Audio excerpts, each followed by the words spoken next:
রমজান মাসের 1 নম্বর আমল হচ্ছে চাঁদ দেখা। বলেন তো কি দেখা? চাঁদ দেখা আমল কেন করা হয়েছে? চাঁদ দেখতে কেন বলা হয়েছে? চাঁদ দেখলে আত্মতৃপ্তি হয়, চাঁদ দেখলে মুমিনের খুশবু তৈরি হয়, চাঁদ দেখলে আমলের স্পৃহা জন্ম নেয় যে চাঁদ দেখে দেখে আমাদেরকে আমল করতে হবে।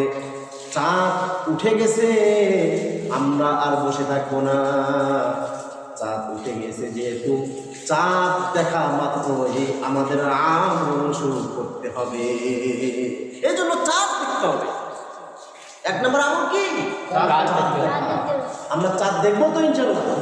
এ ব্যাপারে হাদিস কি? মিশকাত শরীফের 1970 নম্বর হাদিসে চাঁদ দেখার ব্যাপারে আল্লাহ রাসূল ইরশাদ করেন কি?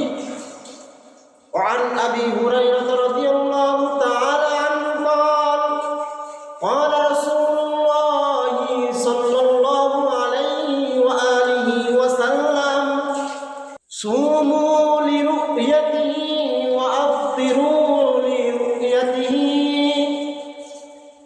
তোমরা